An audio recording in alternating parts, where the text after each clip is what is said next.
Welcome to the Legal Notepad. If you're an attorney, I have a special editor's note. This note has been added after the recording of the episode. The podcast, the episodes, they're always free. However, if you want CLE credit, the Kentucky Justice Association has submitted the podcast to the KBA for CLE credit. The credit will be good up through June 30th, 2024. In order to get credit, simply go to KentuckyJusticeAssociation.org, click on the Education and Training tab, then click on Podcast, and add it to your cart. That being said, let's jump into our episode. People are quick to judge someone suffering from mental illness or addiction until it's the story of someone they love. I am a mental health and criminal court judge. I have served in the Jefferson County Drug Court since 2012, and I ran for judge because after 15 years of practice, I felt that we needed a different perspective on the bench.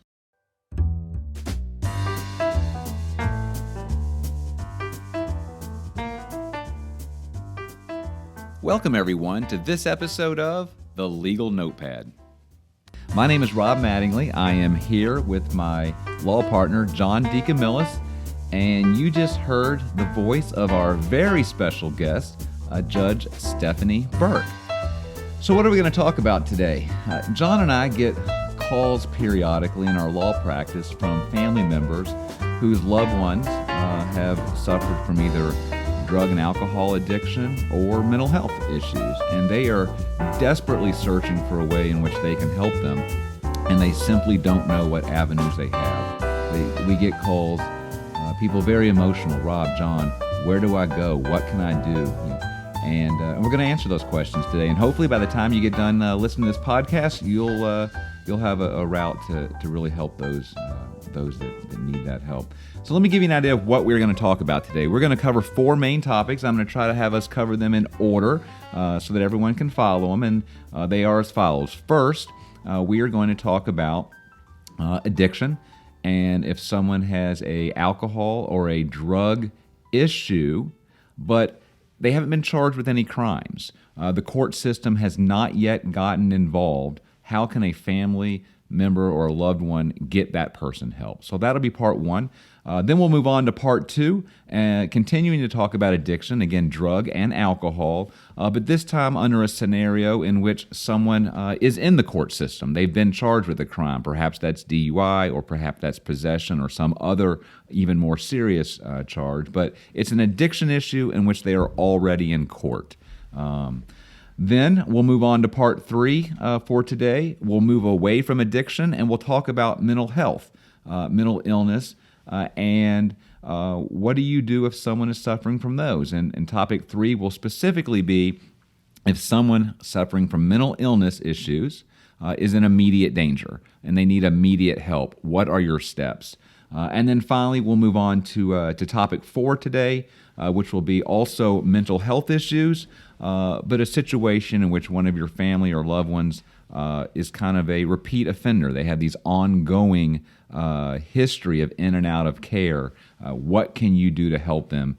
And you're going to be really excited to hear some of the new changes to the law that Judge Burke, our very special guest, has worked through and set up. So let me turn it over to my law partner, John. Why don't you talk a little bit with Stephanie, and then ultimately make sure you get into that first topic, which is someone who suffers from addiction, but there's no criminal action currently pending in the court system.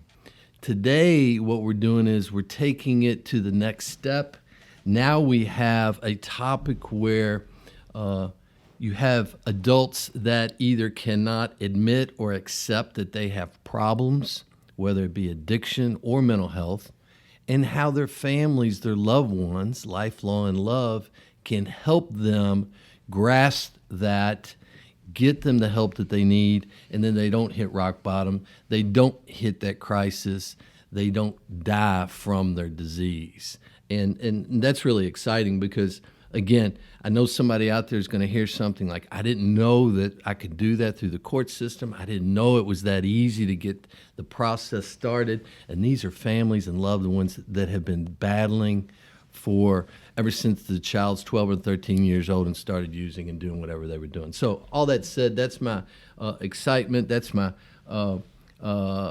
goes to the guest that we have today that I've known Stephanie 25 years, and she's perfect for this topic because she has become the local expert when it comes to how the court system, how a forceful hand, someone with a robe, can get involved on a personal level with people and save lives. So with that introduction, Judge Burke, tell us just a little bit about, before you got to the bench, your passion, your drive, and where you are now in life, and just the big picture before we get into the particulars. As a practicing attorney, I was lucky to have some really good role models. I was a staff attorney to the Jefferson Family Court and had the opportunity to work with Judge Henry Weber, who was a drug court judge, and see the impact that he was making in drug court in the early years of the program. And that was very inspiring. And throughout the years of practice, dealing with people who were representing people who were suffering with issues of addiction and mental illness, I acted as a guardian ad litem for people who were living in poverty. And that was really the impetus for me wanting to be on the bench and to bring a different perspective to help individuals and to see solutions that the court could implement to help those individuals and to have the passion and compassion that was necessary to get those people out of the system and have better outcomes.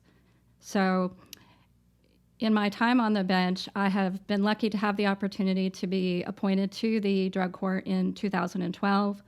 That experience has been something I've been very passionate about, as you know. And in 2017, I became the mental health judge in the district court and had the opportunity to see some changes in the law and actually be active in seeing some changes by making a change to the court-ordered assisted outpatient treatment statute, which is known as Tim's Law, and see that program get off the ground. And we've actually received a $4 million grant, which is focused on Central State and Jefferson County. And I've worked really hard on that for the last 4 years, and that's going to really help a lot of people in Jefferson County to break that cycle of incarceration and hospitalization who are frequently being rehospitalized. And when they're not hospitalized, they're often being arrested because they cannot manage outpatient treatment. They cannot manage their mental health issues outside of a setting like that. So let me give you an exact idea of what we're going to talk about now. This is topic 1. This is an individual that has an alcohol or a drug addiction, but they haven't had any criminal charges, meaning that the court doesn't have a hold of this person in order to control the behavior. For the lawyers out there or the people wanting to be real technical, it's Kentucky Revised Statute 222.430 through 222.437, and it's what's known as Casey's Law. Again, someone with alcohol and drug addiction, but no criminal charges. I want you to assume, John, that it's a Monday morning and you just got a telephone call. And you got a telephone call from a past client who says, John, my 23-year-old son or daughter is really struggling with addiction, alcohol, drug use, and they haven't been charged with any crime, so we're really lucky there, but I need to get them help. John, Stephanie, what does John tell them? What's available? What's the law say? And where do you begin? Yeah, so it's interesting. I just got one of those calls last week. Longtime friend, client, and her son was struggling. And what what I do is I first try to figure out whether it's an addiction, a substance abuse, or a mental health, or if it's both. And Judge Burke will talk about dual diagnosis. But if it's substance abuse and addiction, then their age, whether or not there's insurance, whether there's some questions that I run them through. But ultimately, it's going to be introducing them to Casey's Law, because there is no criminal action. And if there's no criminal action, how can the court system help me? How can I get someone else involved to actually make my son or daughter do this? And maybe that's where we'll start with the no criminal action. And what can I do? How can I start that process? A family member or loved one can take court action to obtain a court order to push someone into substance abuse treatment. You can force someone into treatment with a court order, and that is involuntary. And the petitioner must pay for the treatment, and that is often when people learn that, they're like, well, we can't pay for treatment, so they won't go forward with seeking a petition. But that should not be a barrier. People need to know that there are resources in the community that provide treatment at little or no cost. And so individuals without means can come in and take a Casey's Law petition and get assistance in arranging treatment that would either be covered by the individual's insurance or through Medicaid or through charitable means.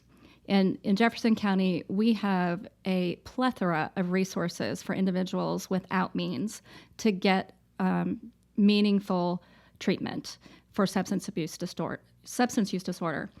And one website that individuals can go to prior to looking into Casey's Law is findhelpnowky.org. That's findhelpnowky.org.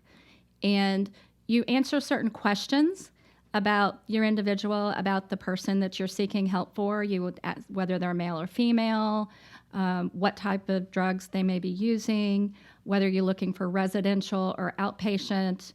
And you'll answer several questions, and then it will give you, basically, it will shoot out answers of places where you might be able to seek treatment.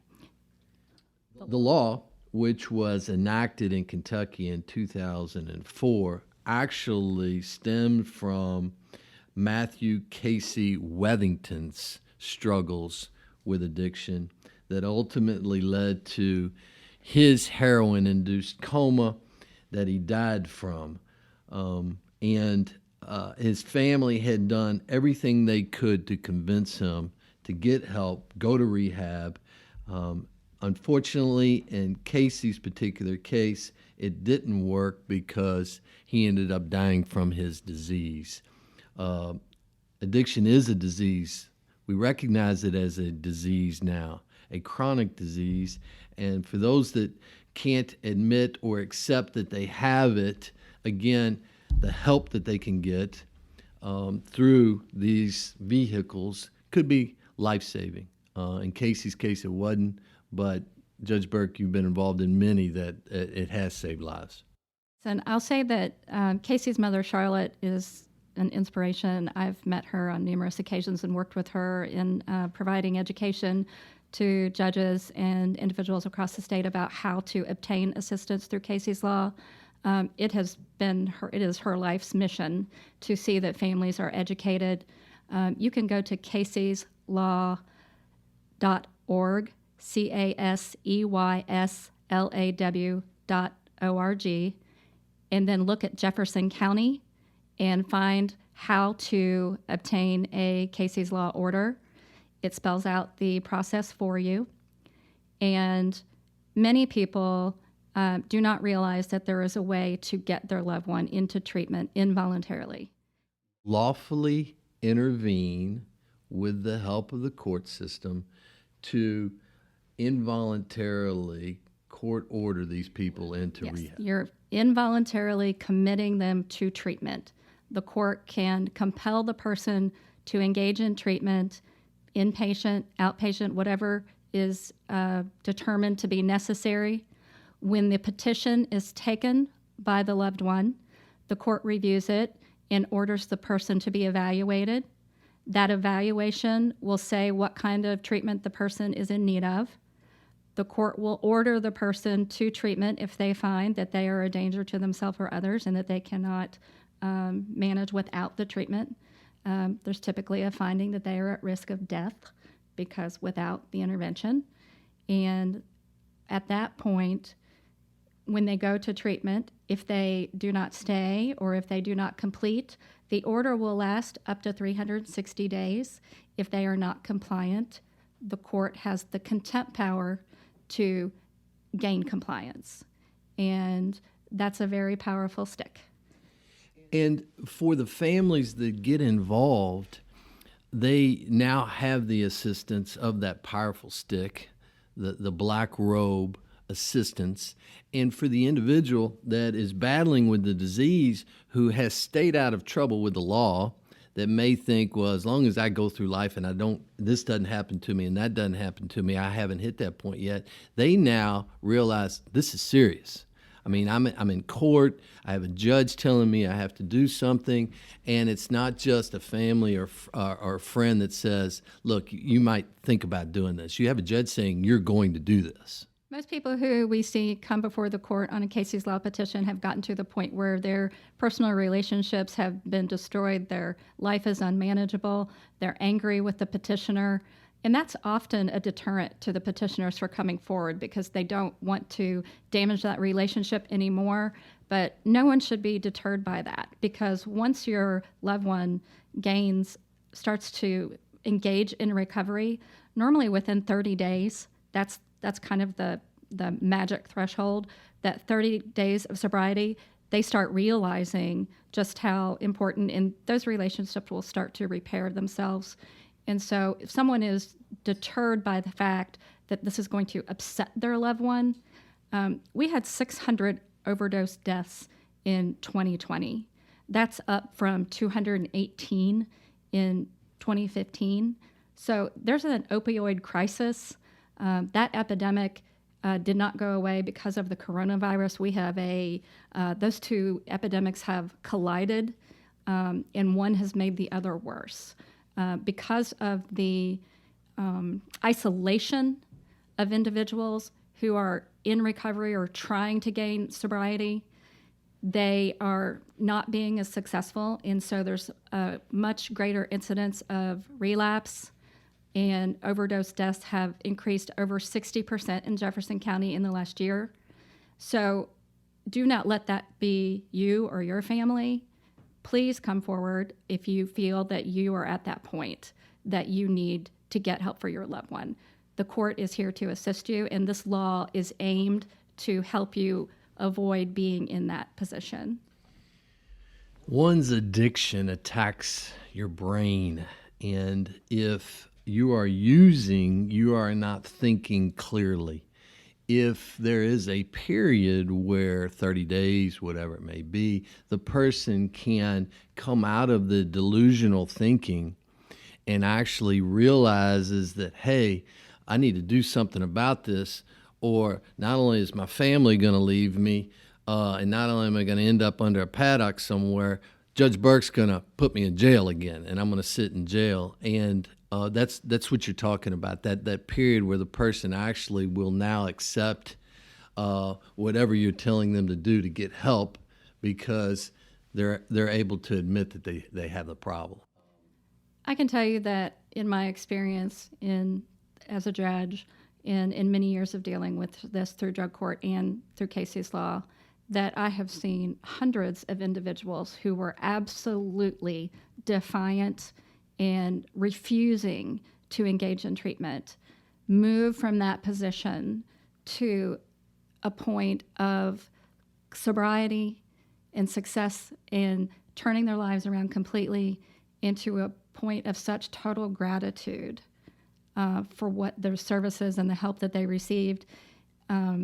It really has put me in a position to have so many people out there in the community that I've worked with that this work is so rewarding. It's not like anything that I think, I love my job because of that, because I get to help people and really see them turn their life around and seeing that these people out there having their children, they get their children back. They have successful jobs. They get married and have families and buy houses and buy cars. And they tell me when they do that because they're excited and they're showing me their success, and they're sober. And only because there was a successful court-ordered intervention, yes, if you want to call it that, absolutely, an intervention. And so if you are a family member, that can be your loved one. They can get there. But if you don't take action, they won't have, they need that input. They need somebody to tell them or make them do it. And you shouldn't feel bad about doing that. You're saving their life. So before we move off this topic, and remember for our listeners, this is someone whose family member is suffering with alcohol or drug addiction, but there's no current criminal action open. So before we move off that, let's go back to the telephone that John gets Monday morning saying my adult son needs help. I want to know specifically what happens. John says, meet me down at my office. I'm going to walk you over to the courthouse and we're going to fill out this paperwork. And then these are the court hearings that you can expect. And this loved one doesn't show up in the beginning. Be very specific on what John does and each court appearance after that. The first thing that you would do is you would advise your client or this individual to look at the Jefferson County Attorney's website on Casey's Law. You would go to louisvilleky.gov, then the county attorney, then to the portion, there's a box which says Casey's Law. Click on that, and you could call the advocate for their office. Her name is Kathy Deutsch. It is 502-574-6188. You could also call the Office of the Circuit Court Clerk Mental Health Division at 502-595-4053, and they would put you in contact with the advocate. But her direct number is 574-6188. She will then literally walk you through the process and assist you at every juncture. The county attorney's office, and they have a designated prosecutor who assists with these matters. Her name is Claudia Smith. They will assist in preparing the petition, making sure that the individual gets evaluated, which is required. The court can compel that evaluation. And then once that evaluation is complete, a hearing is set. The petitioner would come to the hearing and testify as to the facts giving grounds for the petition. And then the court would make a determination of whether the person should be ordered to treatment.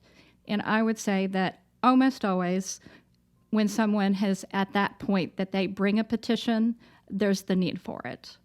And so that's what you need to do. You can look up caseyslaw.org or the louisvilleky.gov site, and you would get all of that information on those websites. A couple of other things to point out. The only upfront cost associated with Casey's Law goes towards the services of the medical professionals that get involved in the determination and the evaluation of the treatment. They would pay for the evaluation, which is not cost prohibitive, so they should not be put off by that. And then they, with respect to the treatment, the advocate would help them find treatment. If they don't know of treatment, they still should just contact the advocate, and they will help them find a treatment that would fit within their budget. If they don't have means, we have the Healing Place. It is a no-cost provider, and it truly is one of the most successful providers in this entire region. And I don't think there's anyone who hasn't heard of it, who has somebody who's suffering from addiction. And that is no cost, so you can always arrange a bed through the Healing Place. And the last thing I would say about Casey's Law is that, unfortunately, relapse is a common occurrence, Yes. and the law does not limit on how many times you can apply and file a petition for Casey's Law. Correct. Yeah. And what happens is the individual typically you might send someone to treatment under a Casey's Law order, and they abscond, they leave treatment, and you end up issuing a forthwith order to pick them up and bring them in, and then you send them back to treatment. And you may go through that a few times before it sticks. And sometimes what happens, those individuals, and I've seen this happen lots of times, sometimes those individuals get into legal trouble during that time frame and end up in the criminal system. And what I've tried to do several times and actually seen happen several times is people who have come through the Casey's Law process end up in the drug court process through the criminal action. Well, Judge, it's funny because that is a wonderful transition to what topic number 2 is, and I don't know if you did that on purpose or not.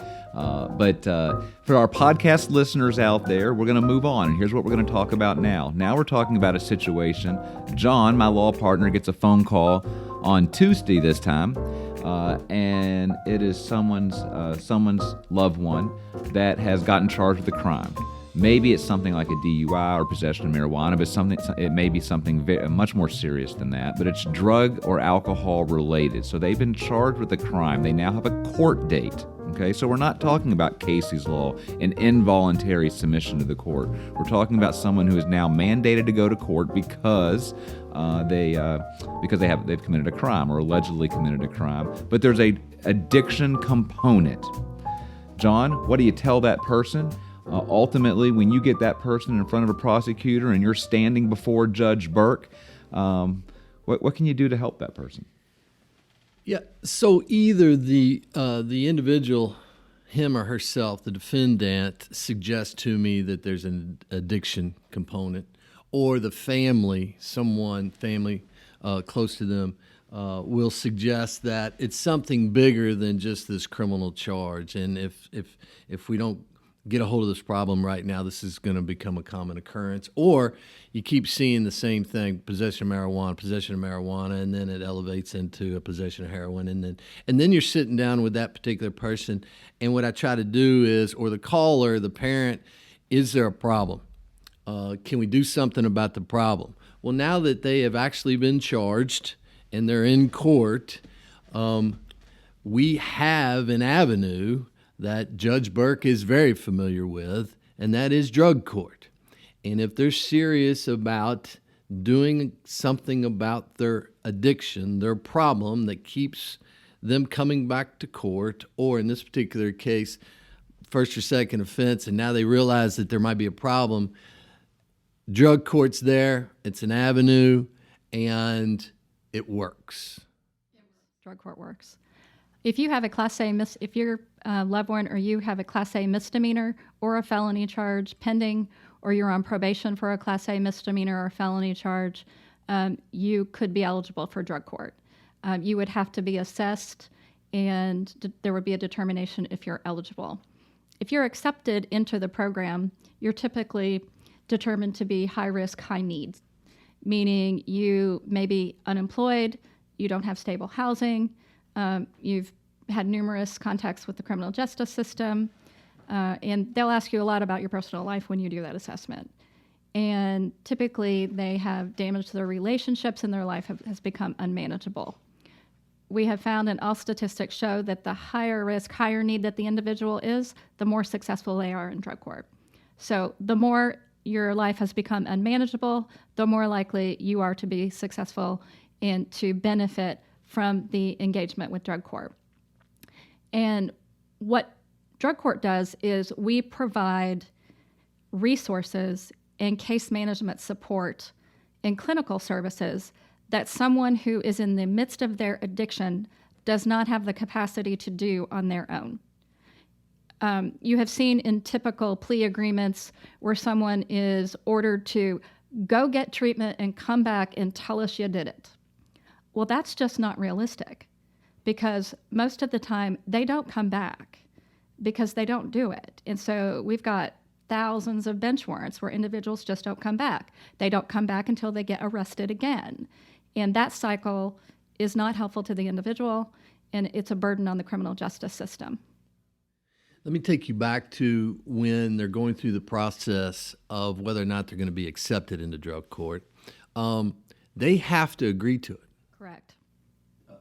Well, they have to agree to it, or, the court has to order it as a part of their sentencing, and then the person has to be accepted. Sometimes in circuit court, people don't really have an option. They're either going to get sent to jail or they go to drug court, and they pretty much always choose the drug court. So, and for the listener, for the loved one that called and said, my child, my friend, family member may have a problem. That seems to be a point where the criminal defendant, may have to take a minute and admit, I might have a problem. Right. And the defendant does not have to agree to be in drug court, technically. They don't have to have the buy-in up front. A lot of times they don't. They just think this is the path of least resistance. A lot of times people think, I'll choose drug court. That's easy. I can talk my way through anything. Or, oh yeah, I'll do that because I'd rather do that than going to jail. I can get through that. It's not work. I'm certain I can talk my way through that. And they don't really have the appreciation of what's going to happen in drug court. And we hear that a lot at our graduation ceremonies about people who had made the choice of drug court because they felt, compelled to do it, but they're grateful that they did it because their thought process changed after a period of recovery.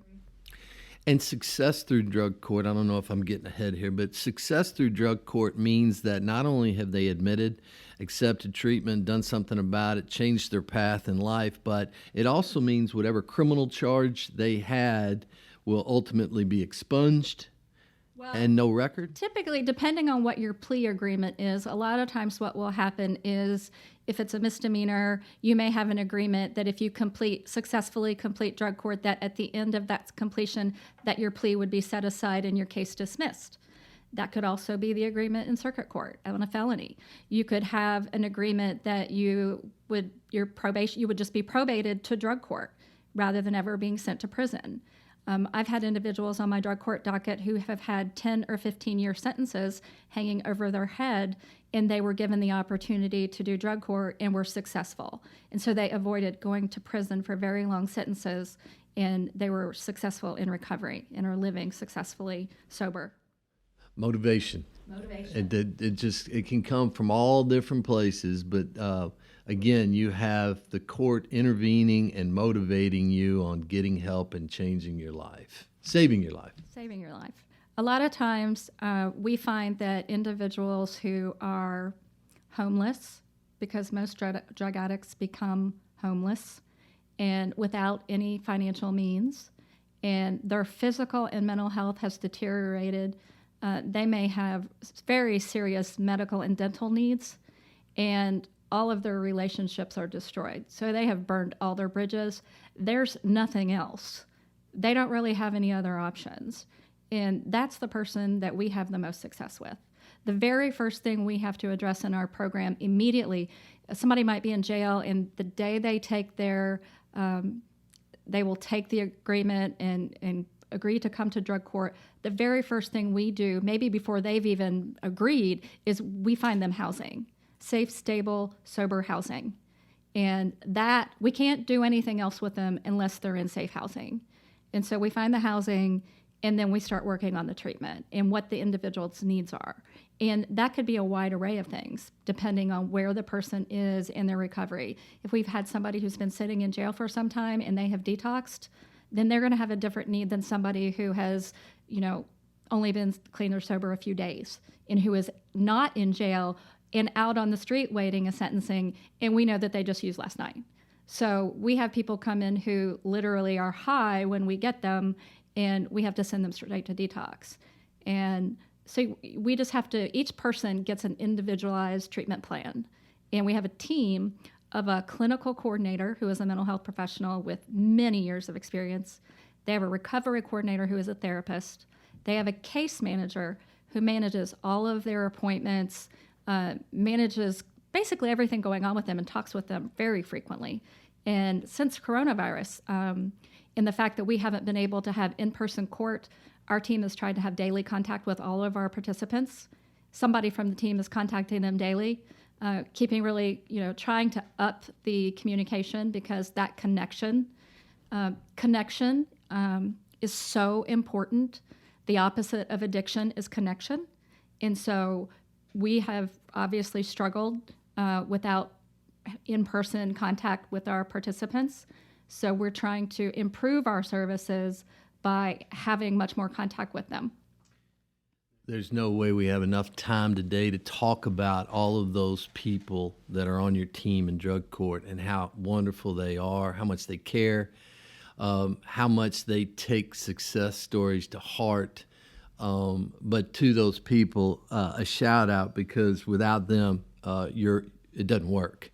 Back to that caller or that defendant, and we have the conversation, and I suggest to him, maybe drug court. And the person looks at me and says, drug court? I don't need drug court. Why do I need drug court? And it just sounds like, oh gosh, drug court. But at that point, if the person thinks they don't need drug court, I look at them and say, well, if you're not a drug addict, don't worry about it. Go through drug court. You won't have a problem with it. You'll come out of it, and the charge will be dismissed or whatever. And now you're kind of backing them into admitting that, hey, I need to give this a shot. And that's a good way of approaching someone. Well, if you don't have a problem, this should be pretty simple for you. We have people come into the program who already have a pretty significant period of sobriety. They may have been on probation for a period of time and they've committed some violation, and as a condition to not revoke them from their probation, they get sent to drug court. And we typically find what the problem is with those individuals. And they may not be actively using, but they may not be really working recovery. And so we try to get to the bottom of what the problems are to get them on the right path and help them be more successful. Or the defendant that when I ask them, or the parents, when I ask them, well, tell me about any past convictions, or tell me about any past arrests, and they say, well, I only had this one possession of marijuana a couple years ago, and then I had this other possession of marijuana here, and then I had this alcohol, AI, and then as they sit there and talk about it, they now are talking themselves into, hey, there's a common denominator here, and it's either alcohol, or it's drugs, or it's substance abuse. And drug court isn't just for drugs. We have lots of people who are suffering from alcoholism. We also deal with people who their main drug is alcohol. So it is not exclusively for people who are abusing drugs, although I will say that chronically, most people who we see are using just about everything: heroin, meth, alcohol, marijuana, pills. They're not distinguishing. Yeah, it's amazing, and I think you all might have planned these transitions on purpose because how they're just flowing into each other. But that is exactly where we are. So let's bring the podcast world, podcast listeners into this. We're now on topic 3, right? And topic 3 is not alcohol and drug addiction, although people may have those, but mental illness. And it's a situation in which now it's Wednesday, and John gets another call. And the call this time is someone's loved one is suffering from a mental illness, and they are in immediate danger. Not a long-term repeat offender, that'll be the 4th topic, but they are in immediate danger. And John has to deal with that on Wednesday morning. Guys, tell us about that. So the call that I just got, again, just the other day, a mother has a son getting ready to be released from one of our local hospitals. And that's the interview that I have to go through. When he gets out from his 72-hour stay or whatever it is he in immediate danger to himself or somebody else? Well, he shouldn't be released if he is, but I'm asking her, trying to figure out, is it going to be a mental inquest situation or Tim's Law, which I'm really excited to hear more about, because as the audience is probably in the same situation that I am. I don't know much about Tim's Law, and it's something that I have to educate myself on because of assisted outpatient treatment. So I'm asking this particular client, age, insurance, danger, and I'm getting him through those I'm getting her through that different interview process, and then it tells me what are her options at that point when he gets out and he won't take his medicine anymore. Well, if you have somebody who is a danger to themselves or others, and they have been diagnosed with a mental illness, then you have and you believe it's an immediate crisis, that danger is imminent, you have the ability to take out and seek an involuntary commitment for an involuntary hospitalization. We try to get away from the term mental inquest warrant because of the stigma associated with mental illness. but it is a civil commitment to hospitalization. You do that by going to the Hall of Justice, 3rd floor, room 3177, and in person. You must have an ID, and you can take out a petition 24 hours a day. That is if you have a loved one or a person who is in crisis. Oftentimes they are threatening themselves. They may be threatening others. They may be homicidal. They may be suicidal. They may be delusional. They may be irrational, have pressured speech, but you know it when you see it, when your loved one is ill and in crisis.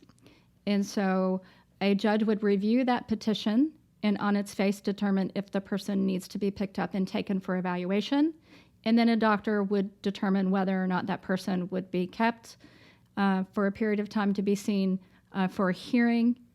And at the hearing, the judge would determine if there's probable cause for a longer hospitalization, and then the process ensues.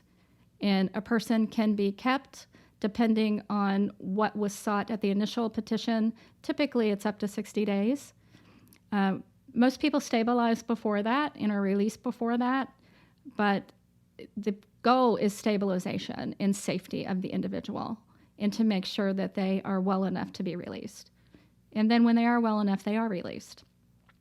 And if you have a loved one who has had repetitive hospitalizations and or incarcerations due to their mental illness, because we know, being in the criminal justice system, that many people end up in the criminal justice system because their behaviors, which were really rooted in mental illness.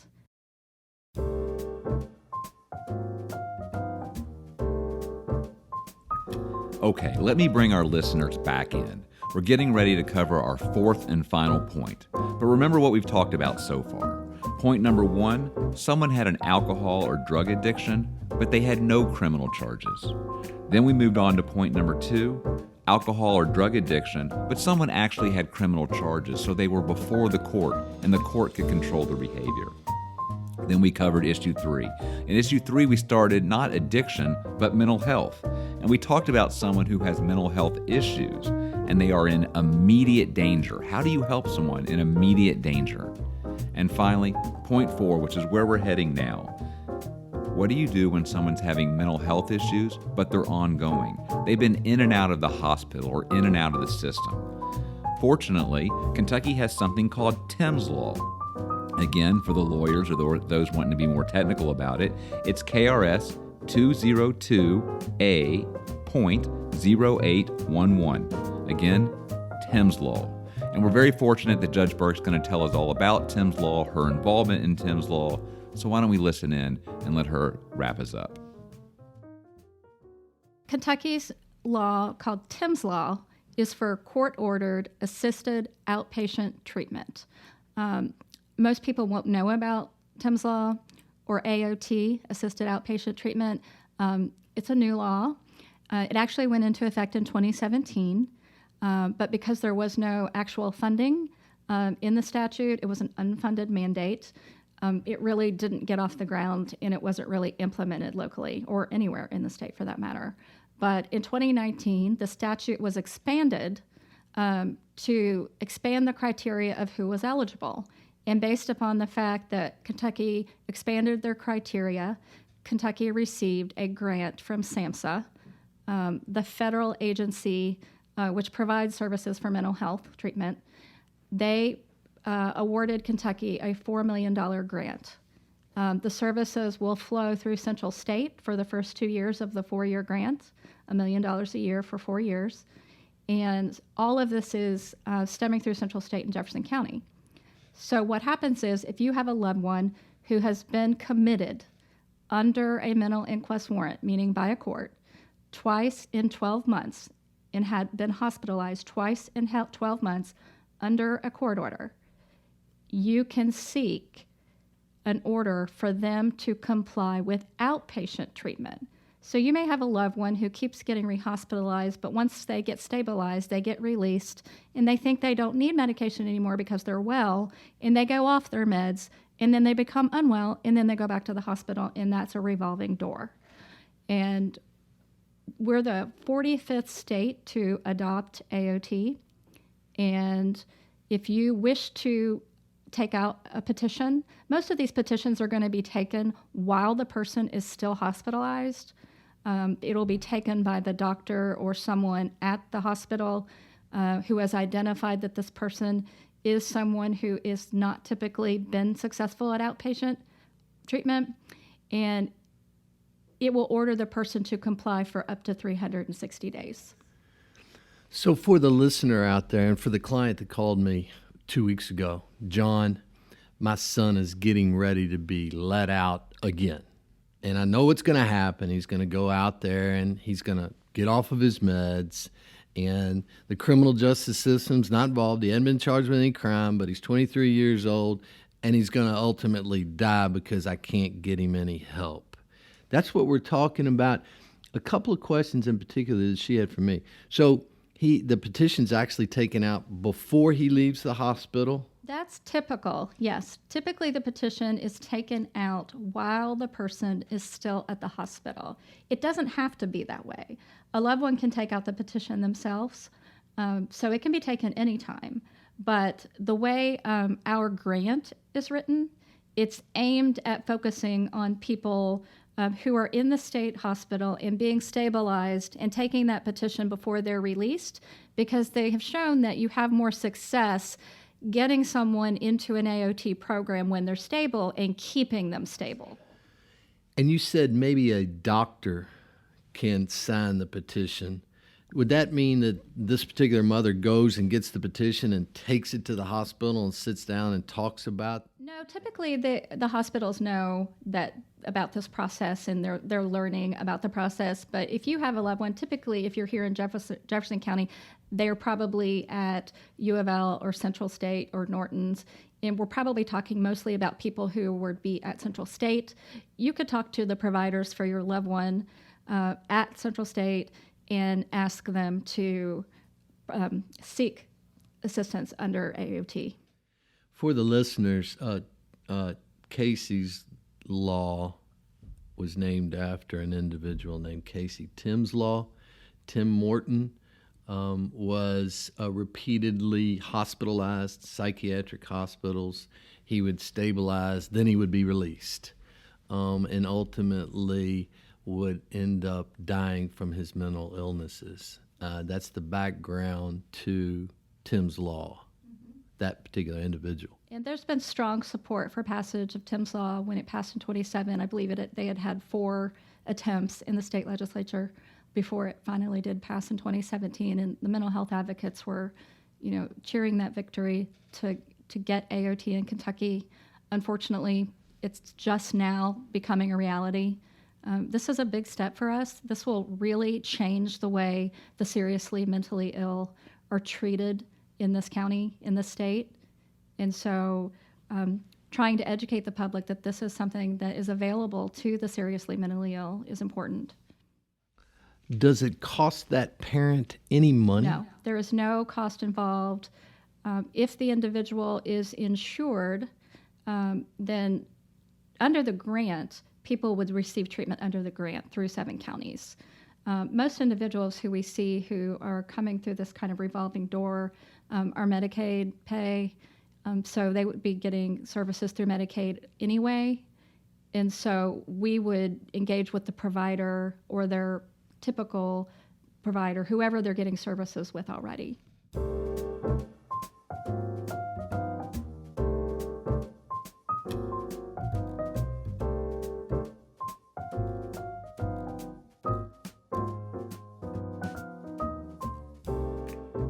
I don't know if the listener is thinking like me at this point, but how fortunate are we as a community to have people like Judge Burke that not only sit in drug court and try to help individuals one at a time, but on a larger scale take it upon herself to look for federal grant money to support these programs and to be an avenue, be a resource, be an answer to the call I got 2 weeks ago.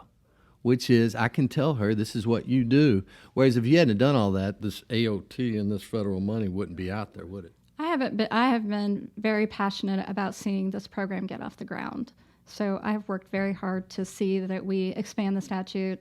I've lobbied in Frankfurt to educate legislators as to why we needed the expansion and how it would affect Kentucky and how it would affect our eligibility to get the grant and why we would be more likely to get it if we expanded the statute, and we did. So that was a huge victory for Kentucky and for the mentally ill in Kentucky.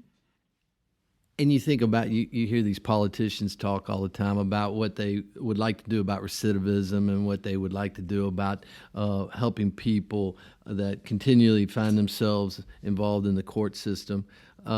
And then you ask them, well, what have you done lately? What have you done for us? Well, this is something that Judge Burke has actually taken a lead role in that goes right to that. I mean, you're trying to make sure that this person that's being released from a psychiatric hospital does not end up again being committed and getting help. Between 2017 and 2019, there was only one AOT petition taken in Kentucky, and that was here in Jefferson County at Central State at my urging. We supervise that individual under AOT by stringing together services with the cooperation of Centerstone, now 7 counties. They have been completely committed to this project and to this endeavor and seeing this be a reality in Kentucky. And that individual had had more than 50 hospitalizations in the last 10 years. And when he wasn't hospitalized, he was in jail. And since January of 2019, he has not been rehospitalized, nor has he been incarcerated. And that's only one individual, but that is an extraordinary success. In the 1 year that he was in our program, we extrapolated that more than $500,000 was saved, because that's what would have been spent on hospitalizing him and incarcerating him at the rate that he had been going in the 10 years prior to the AOT order being implemented for him. Now that we have the federal grant money, which just went into effect, we can help many people, and the grant is aimed at serving 192 people over 4 years. You can just extrapolate how much money that will save Kentucky. And at a time where we have such budgetary shortfalls for services for individuals who have needs in these capacities, this is critical for us to do this and to implement it and to see that this works. I'm really hopeful about the fact that in Jefferson County, we have a number of avenues for individuals to seek assistance for their loved one who is suffering from either mental illness or addiction. If you have a loved one who is suffering, you can get help. You can go to the websites that I mentioned or call the numbers that I mentioned, and someone will assist you. There are a number of treatment options in Jefferson County for people who have insurance or for the uninsured. So please do not think that because you cannot pay for treatment that it is not accessible to you. We have many avenues in Jefferson County where you can get treatment at no cost to you or your loved one, so please don't give up hope. Well, I appreciate everyone coming into the studio today. I hope everyone enjoyed this episode of The Legal Notepad. I want to personally thank each of you for tuning in today, and if you would like to hear more of these episodes, you can find us in a variety of places. You can go to our website, DeCamillisMattingly.com. You can also find us on Spotify, Apple Podcasts, Google Podcasts, iHeartRadio, and many, many others. I'm Rob Mattingly. Joining me today is my law partner, John DeCamillis. Until next time, we want to challenge you. Go find one thing you can do to change the world.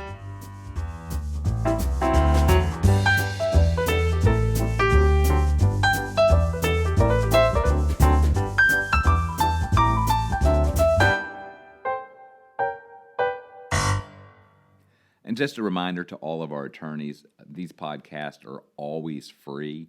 But if you want to obtain CLE credit, the Kentucky Justice Association has worked with the Kentucky Bar Association for approval of the CLEs, and the CLEs credits are good up through June 30th of 2024. Again, to get that credit, you simply go to KentuckyJusticeAssociation.org. That's the KJA website. Click on Education and Training, select Podcast, and add it to your cart.